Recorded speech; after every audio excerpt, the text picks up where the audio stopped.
but they have larger venues as well. The interesting thing about Al Maghrib Institute is a lot of the instructors are first generation. So they were born here in the United States.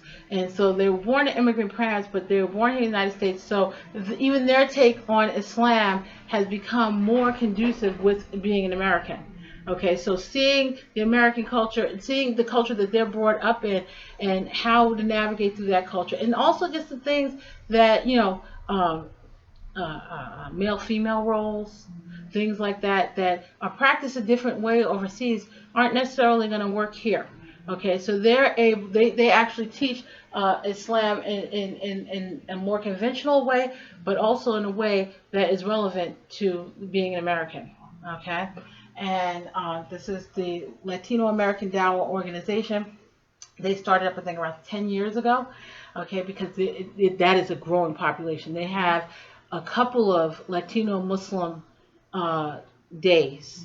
Okay, especially in New Jersey. Okay, so they're a growing population. So American Islam is a very diverse population, and we're trying to get to know each other, but it's extremely growing. So we really need to understand what this means as Americans. Okay, first we have to appreciate how it was a part of the Black experience in America. We also have to appreciate how it's a part of the American experience. Okay, and there's a lot of issues surrounding that. Okay, does anyone have any questions? Yes. Okay. No, they're not. Okay. This whole meditation thing, Mhm. I just realized something. What? When are people just gonna leave me? When are people just gonna shut up about skin color and all that kind of stuff? Because human beings are all one species, but there are different kinds of us. Mhm. Like, I don't know much about animals, but penguins. There are many different kinds of penguins, right? Mhm. And The then penguins aren't red. Oh, you're an Adele penguin, or you're an emperor penguin, like that type of thing. Well, unfortunately, lemurs too. lemurs too. Oh, there's a lot of them.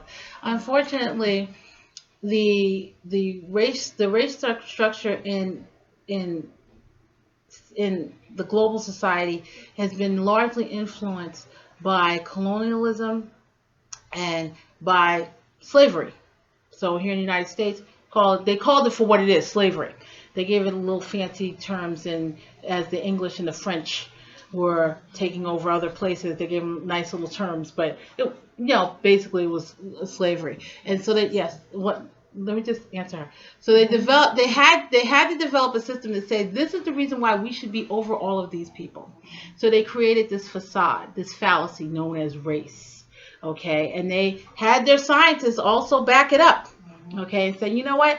Because you are this skin color, then you are naturally this, that, and that. Okay, and it's all garbage. But unfortunately, it's got a foothold in the global society, and it's really, really hard to shake. And it's in the Muslim society as well, unfortunately. Yes. I just have to point out that one of the other issues of colonization was genocide practiced against the native people of every land that Absolutely. they entered. Mhm. And the absolute annihilation of the native peoples of this country, some estimates say 19 out of 20 Mhm. original peoples to this land were either slaughtered or died from the disease carried by Europeans. And Well, slaughter because is the what word. happens if someone comes into your home and they try to take over your home, what are you going to do? Well, it's not just that they fought. You're going to fight. It's You're not going to just that they fight. fought, but it was the disease from the hygiene habits, and actually. But there were a lot of- they yeah, purposefully. Oh yeah, the smallpox blankets, but also because the communities of Native peoples were small, they didn't have a lot of diversity in their genes, so. Something like smallpox could knock them out, where it might not knock out a complete European settlement.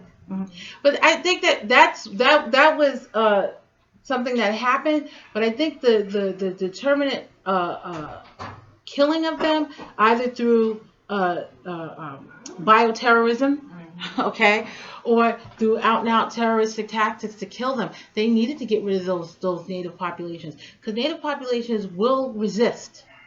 Okay, and it's a lot easier to pick a bunch of people up, put them in a land that they don't know, and say, listen, this is what you're going to do. Right, and we talk a And even lot, they resist, but we it's talk a lot it's about, easier. about the Holocaust and how, Jewish people were rounded up and put into concentration camps. Hmm. We forget that Native people were sent on the Trail of Tears Yeah. and sent into lands that they were. Because those aren't white lives, Right. so they don't matter. Exactly. But anyway, I'm sorry, I have to that's be my point honest about it. colonization. They're not white lives, so they don't matter. Right. Okay, and that's one of the things that came out last night, was that even today, non-white lives don't matter as much. Yeah. Okay, they're very easily ignored. Yeah. Okay, even we had 3 Muslim students. Okay, got shot execution style. All right, and the media first ignored it. And there was a social media frenzy about it, Right. and then they tried to downplay it. Oh, it was over a parking space. Someone shot 3 people execution style over a parking space, and white society will buy that. Right. Why? Because they don't value those lives. Right. It's okay. Those lives are gone. It's all right. Okay. Let that have been one white person and a non-white person doing it. We'd still be seeing it in the news cycle. Paris, exactly. Paris. Why wasn't Paris framed as somebody was mad over some cartoons?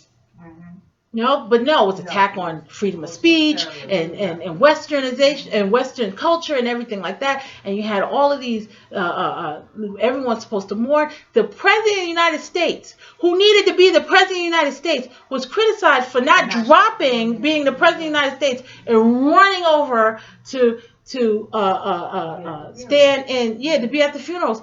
And there were, what was it, 2,000 the same day? There was a car bombing in Yemen that killed 30 people, and 2,000 Nigerian Muslims were killed. Was it Nigeria?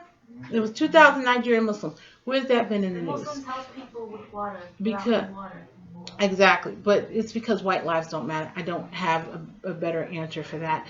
To the dominant white society, white lives don't matter. Doesn't mean that that's the way all whites feel. Okay, just like everyone else. They're human, they're people, and so everyone's going to have a different reaction. Some people are very, very angry. Some people are wondering, well, where the heck is this in the news? Why are we seeing all this other garbage when there are people that are getting killed? All right, but to the dominant society, okay, the same society that maintained slavery for over 250 years, that maintains segregation for over 150 years, that maintains the industrial prison complex. That's what doesn't value life, not non-white life. And as long as that is the prevailing paradigm, there's really not much anyone can do except resist in pockets and try to get the whites that actually do value all life to ally with them. And that's when you start to see significant change. Because, you can say what you want about the civil rights movement and the major role African Americans played. But the reality was, if it wasn't for whites who allied, who said, you know what, you're absolutely right, we need to change this, they could have kept hosing us, and as soon as and kill them, put boom and leave it, and the strange fruit, they would have kept doing that. But if it wasn't for whites in the society that said, you know what, no, that's wrong. So as long as globally that paradigm is white lives matter more than any other life matters, you're going to see this discrepancy. Any other questions? Yes. Right. I have more of a historical question. Mm-hmm. Before contact with Europeans, what was the religion of non-Arab Africans? Or in other words, were they Muslims, or were there other sort of tribal religions that were holding sway there? Well, it's diverse. So you had the indigenous religion that existed. Islam had come into North Africa and West Africa at the time. This is the reason why you had the higher that high number of Muslims. The slave system itself was very, very different in that culture than what it became. Actually, slavery in the United States was extremely unique, okay, in that it made it generational. Okay, and there was really no way of being liberated. So, while slavery was practiced globally for centuries, okay, there was a chance of liberation. In the United States, they didn't want that. They needed to keep that perpetual source, human resource, and so they enacted laws that even a master could not free their slave. You couldn't free your slave. Okay, so in Africa it was a little different. And so you had a lot. North Africa was majority Muslim population, and did they do some of their own oppression? Absolutely, human beings just like everyone else. So when you're looking at human societies, you can't say that one group came in and there was no oppression. There were oppressions, okay, but there was also a mass conversion in those areas, okay. And so, but some people still did maintain their there were tribal religions as well. So you had a mixture. So you would have Muslims and non-Muslims and Christians all rounded up because they were black. And so round them up, put them in chains, and whoever didn't survive, throw them overboard. Okay, any other questions? Yes. I have two questions, but I think before I ask them, I might, if I may, make a clarification for our sister here next to me. Because she asked a question in the middle of your talk, and then another question afterwards, and I kind of pieced it together. Okay. So it's our usage of the word indigenous. I think maybe what you might have been thinking, the more common way that word is used is to refer to Native American, what's called Indians, right? Correct. Yes. And kind of like in our parents, if you will, indigenous refers to Muslims, whether white, black, brown, red, or yellow, who are born in America, as opposed to those who may be white, black, brown, red, or yellow that come from other countries and migrated here. So we would refer to them as like immigrants, and then to those of us as indigenous. So I just wanted to clarify that because I think you and maybe some others might have be thinking that what that means is like, Native Americans. Well, one of the things that I did do. That's not how we mean it. One of the things that I did do after this presentation is I did actually gravitate away from the word indigenous because of that very reason.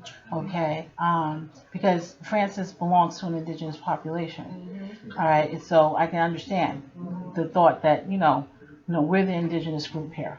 Okay, and so I did gravitate more towards native born for clarification. But that was after this. So I think I picked up on that correctly. I mean, but I that's why I asked the question because I was a little confused. I was like, right. Yeah, no. That's the term that we use. That the Muslims use that were born that's here, our language, as kind opposed of to the immigrant and Muslims, indigenous. yeah. and I think that's why I was trying to get a little better understanding of, because I felt like I was misunderstanding. So No, but I hope I was able to No, just. our definition is just different. That's all. Okay, because there are variances in practice among native-born populations and immigrant populations, and even finding that the same discrepancies even among their children, and so a lot of times children of immigrants, they start to gravitate towards the native-born populations because they become incorporated into what we call indigenous. Yeah. So they relate more with us than they do with their own families, because their old families are kind of like tied to the old country, so to speak, and they're not. They're more like us, indigenous. My questions, because I remember that was just I wanted to clarify that. So, first question: to what extent? I mean, the point you made is very good and it's quite true. That the Nation of Islam was, how are you saying it? Like the introduction to Islam to America, right? Well, on a cultural level. On a cultural level, as an organization, to what extent can we say that really on a personal level, an individual level, that was really, the responsibility of that was really Malcolm X? Because the fact of the matter is that, like, the Nation of Islam was one out of many of these different heretical groups, like you mentioned a few, the Moorish Temple of Science and a few others. the Ahmadiyas and so on. But none of them, including the Nation of Islam, were known. No one even heard of them until Malcolm X. Right. Elijah Muhammad had been teaching this stuff Yes, you for said some from the 20 30s, years right. earlier. Mhm. And there was only a handful of people and a handful of temples, is what they call their meeting places. It wasn't until Malcolm came as the spokesman because of his oratory skills and so just him and the kind of person that he Tell it was. like it is. Yes, that he really increased the membership of the Nation of Islam and put the Nation of Islam on the map, so to speak, in 1959 with this show produced by Mike Wallace. Oh, the Hate hate, That He produced. And it was his fiery speeches that, really people were looking at him and they were just, blacks were empowered by him and whites were Intrigued. scared. And intrigued. And intrigued. but scared to hear this black man speaking in this way that they never heard. I mean, I think you And guys getting a were saying response. something about And getting the a movie, response. Django. Oh, Django. I mean, he was the Django of that time. But it was just very scary for whites to hear this man talking like this. So to what extent can we really say that? That's my first question. Well, the majority of it is through the popularity of Malcolm X. In actuality, Elijah Muhammad wasn't the best of orators, and even if you look at his message to the black man in America, it's not the best writing in the world. Because it wasn't written, but I just want to say it was his speeches that were. And they were yes, so it is an example of his oratory skills. Malcolm X not only gained the attention of blacks and blacks that could identify, even if they didn't want to become Muslim, they still identified with the things that he was saying.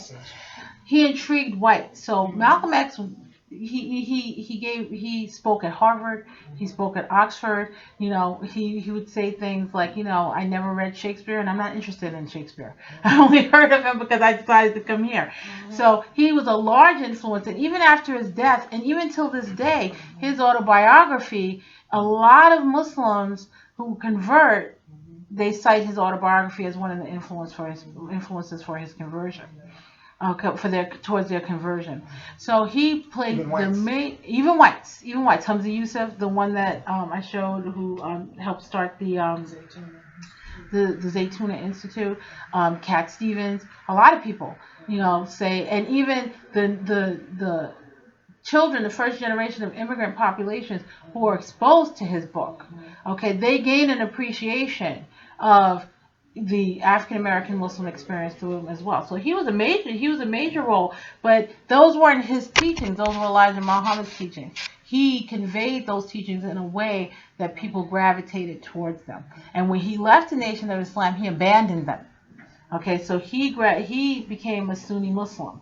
And so all of the black supremacy and all of those things, he abandoned that, and he instead decided to adhere to a more traditional Islam, and he was killed shortly after he did that. So I didn't want to make it about Malcolm X because it wasn't his teachings. It was Elijah Muhammad. I just wanted to ask that before I ask my second question. I wanted to put a FYI out there for everyone. In 2 days from today, it would be marking the 50th anniversary of his assassination. Wow. That will be February 21st. Is that correct? Saturday. Today's 19th. Saturday. So 1965 that he was assassinated. So just FYI on that. Okay. My second question: if I were to, I want to, to what extent can we see a parallel between everything you said this evening with regards to the Nation of Islam and current events, if you will?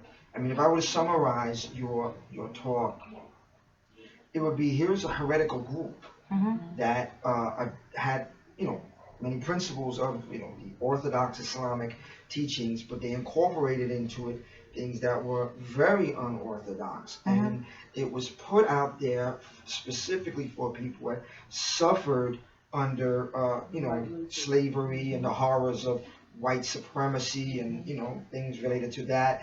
And here they were just like backlashing against them, and they were basically, scaring them with a lot of their teachings.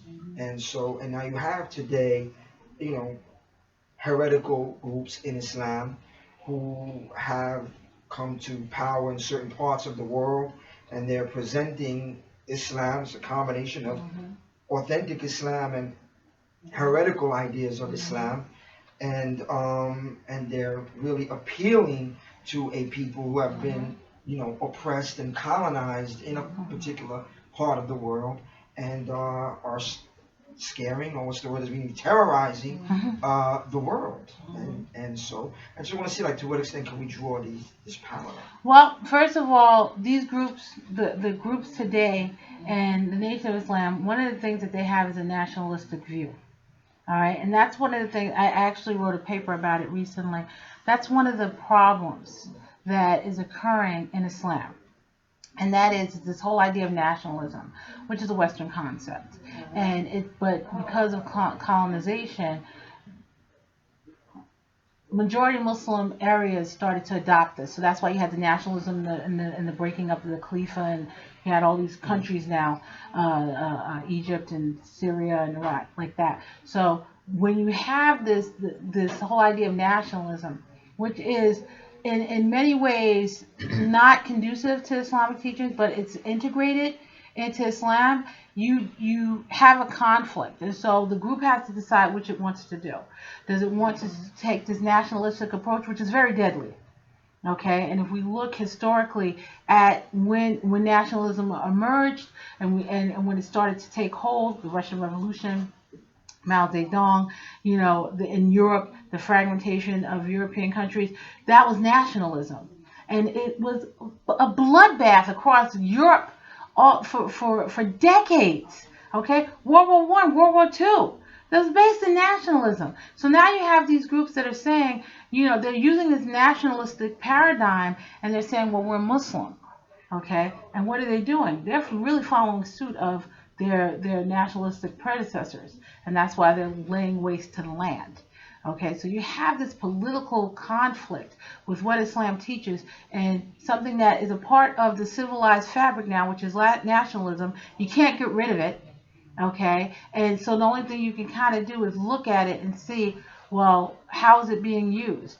The Nation of Islam used it in a socio-cultural way. They didn't really get that political foothold, and they didn't really say that that's what they wanted to do, was slaughter whites.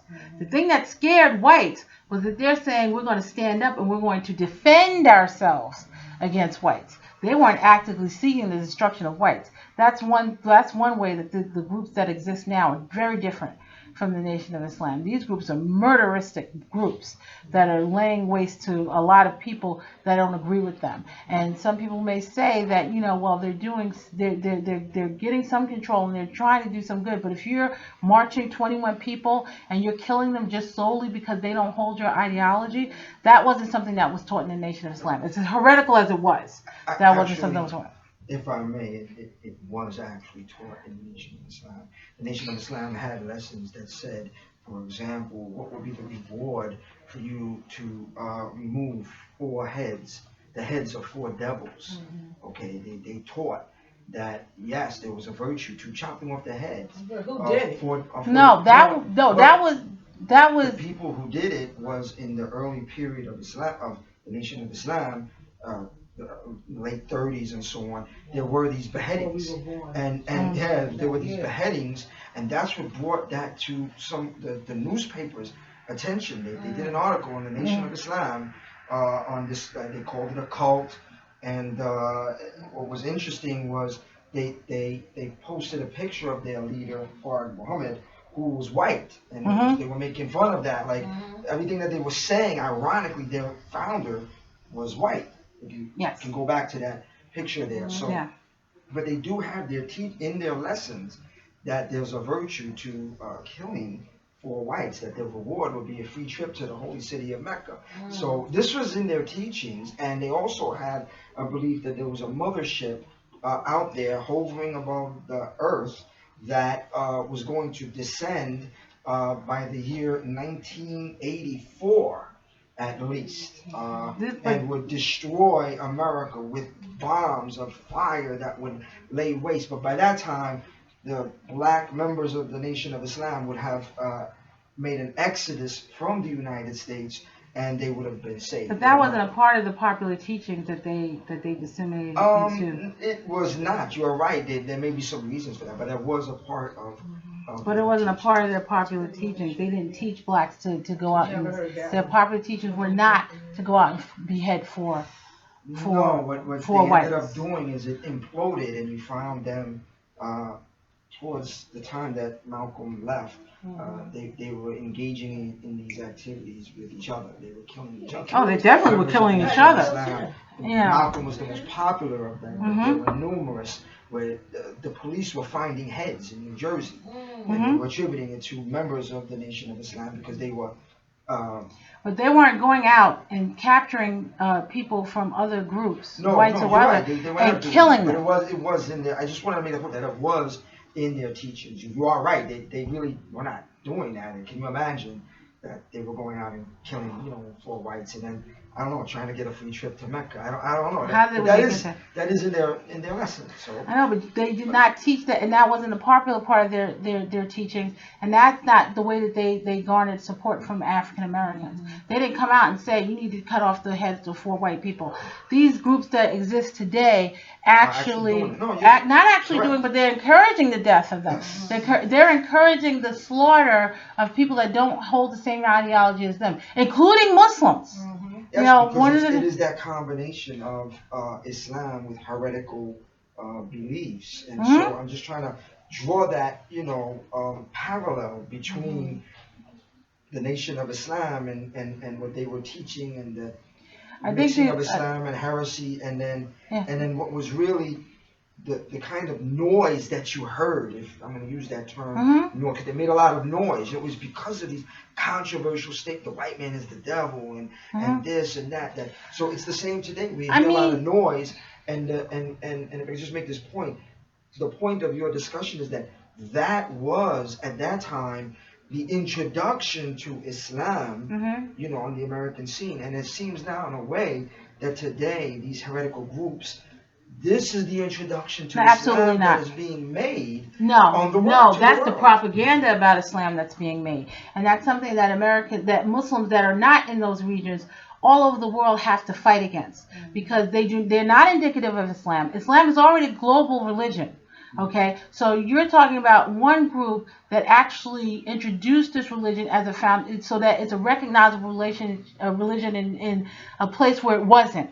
Okay, and you're trying to see how is it the same with a group in a majority Muslim population killing other Muslims, and anybody who doesn't agree with their ideology is not safe.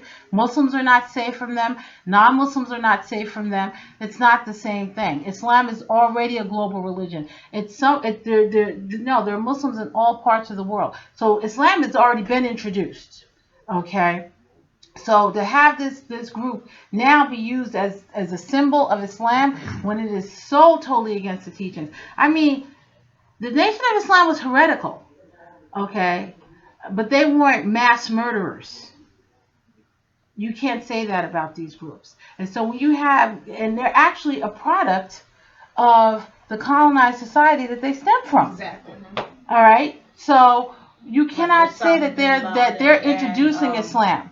Because the fact that we're here right now, the fact that there are mosques in the northernmost part of the world, and the southernmost part of the world, the easternmost part of the world, westernmost part of the world, it's not a foreign religion anymore. It's not an alien religion anymore. So they're not introducing anything. The only thing that they're doing is they're corrupting, and they're skewing, and they're feeding the very bigotry and hatred and propaganda that's disseminated in the society, that's making our lives, that's endangering our lives as Muslims. So no, they're not introducing. Then, based on what you're saying, it's safe to say that when our President Obama made his speech the other day, clarifying the president of this country, clarifying that those people do not represent Islam, that he will not be getting any flack, because he's going to get flack. Absolutely. Absolutely. It goes against all of their propaganda, Exactly. selling, and Absolutely. So But the same flack that he got when he said my son could, if Trayvon Martin could have been my son, it's the same flack. Why did he get flack for that? Because wait a second, you're not supposed to, you know, we put your black behind in the office. That doesn't mean you're changing the societal construct. We're supposed to be valuing black lives, and we're supposed to be looking at all these other religions and everything and giving them respect and dignity in our society. Absolutely not. I asked that Not question. until enough whites adopt Islam. I Then it'll be asked cool. that question somewhat rhetorically. Yes, indeed, it's not. You got your answer. I asked that We question have to wrap up though. Because, I guess we continue this at home. I know, because it seems like it's between us. That's gonna be a nice car. I asked Did you have a that question? question rhetorically, if I may. I asked that question rhetorically. Definitely he's getting flack, but I think he's getting flack because he tried to get the people, the majority of the people in this country, to not accept that version is their introduction to Islam. That is I like to because think that is their introduction to Islam. That is what they're being. Oh, that's Islam over there. So Okay. for him to, say no, that's not. I don't think that for that's him to get flack, in a way, it does say that is for many people in this country their introduction to Islam. okay, but in a way yes, but in a way no, because it's really a specific segment of the population who like to think that they're a larger amount and more important than they actually are. And it's the same people who, what is it, 70 years ago, Hmm? were introduced to Islam Mhm. through the Nation of Islam in this country. Okay, but they didn't have the same responses that they have now. No, Because and it wasn't the there's some Muslim. differences. I got it. But the point is, it's another heretical group that has come up making a lot of noise. And They're not that is making for a lot of some noise. people- They're causing a lot of That's damage. They're causing a lot of damage. The thing that you have to understand is that as heretical as the Nation of Islam is, the one thing that they did do and for African Americans in the society is they gave them a different viewpoint by which they can uplift themselves, okay, without killing anybody else. All right? So that's not what this group is doing. That's not what these groups are doing. Okay, this is something that has nothing to do with anything except the political climate in that region. What people here are trying to do is saying, oh, that's all of them. Okay, just like all blacks are criminals and all blacks are lazy and all blacks are this. All Muslims are terrorists. We have to be categorized as something other than what they are. Okay. So despite the fact that the majority of death has been at the hands of Europeans in the last 300 years, that's okay. But it's these deaths that we're going to concentrate on because we didn't do that. Mom, Okay? Yes. what Sister Salva said about mentioning Osama bin Laden has actually sparked something in my head. How come every time if it's just one Muslim or a group of Muslims, they do something bad happens, and even the deaths, not only deaths of Christian people, atheist people, or Jewish people, even other Muslim people are dead. Like the guy who got beheaded because of something. Remember that time? I just read that this guy asked someone, "Are you Muslim?" Two people yesterday. "Are you Muslim?" They said no. He stabbed them. Okay. Because you're still talking about human beings, all right. The whites, the institutionalized racism that was incorporated by whites in this society wasn't because they were whites. It's because they were human beings that wanted to subjugate another group of human beings, okay. And they use race to do it. I just have to say, Okay. all those comments. I browse some of the videos on YouTube. I like to look at comments. I don't do that anymore. Back then I did. There'll be like all these comments saying something nasty about Islam, like how the Quran teaches to kill. Let me just tell you guys something. If the Quran taught to kill, wouldn't y'all be dead by now? Right now? Y'all would have had a bullet through your head a long time You can take ago. everything and first of all, every single ideology. There are people that adhere to that ideology that will take that ideology and use it for an excuse to kill. There is no ideology that is immune from that. Why? Because who are the adherents? Human beings. So you're talking about human beings with human frailties, and you're going to have people who can see things for what they are. You're going to have people who are on the fence who are trying to figure things out, and you're going to have those people who are blinded that they are right and everything else is wrong, and your life is negated because you don't agree with me.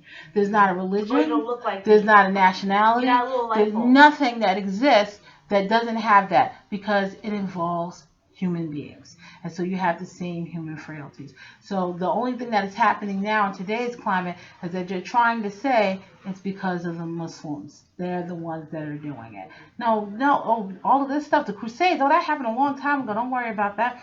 I still remember 2 world wars. Okay? Where millions of people died because one guy got shot, First World War. So, how do you end up with the deaths of, 2 million soldiers died in World War One? Okay, how do you end up with all of those deaths because one guy got shot? All right, and then all of a sudden it's like, no, I'm going to defend him. No, I'm going to defend him, and all this. Does that make sense to you? Absolutely not. Okay, and to say that war is more valid than this war over here fought by these people is just incredible. But that's the way that they frame it. Why is Islam always seen as a bad religion? Ever heard of Islam is not always seen as a bad You religion. ever heard of people that are getting mad because there's Islam is not always seen as a bad religion. Islam is seen as a bad religion by people who want to see it as such. Because through all of these beheadings, and this person got killed, and this thing got blown up, and this thing got shot up, the people that I have not been asked, well, do you agree with this? Does your religion teach this? Because I'm lucky enough to be surrounded by people that know better than to say, you're a Muslim, so you're a murderer because look at what all these other Muslims are doing. Okay, so it's to say Islam is not seen as a bad religion. They attempt every single day to frame it as such, but there are many Americans who can make that distinction between what's going on over here and the Muslims that are living here.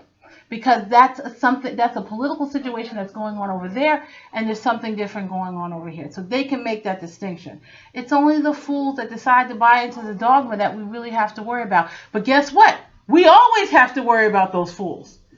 Okay? Whether you're Muslim, whether you're black, whether you're a homosexual, and they don't like homosexuals, so now your life is not valid anymore, so let's kill them off too.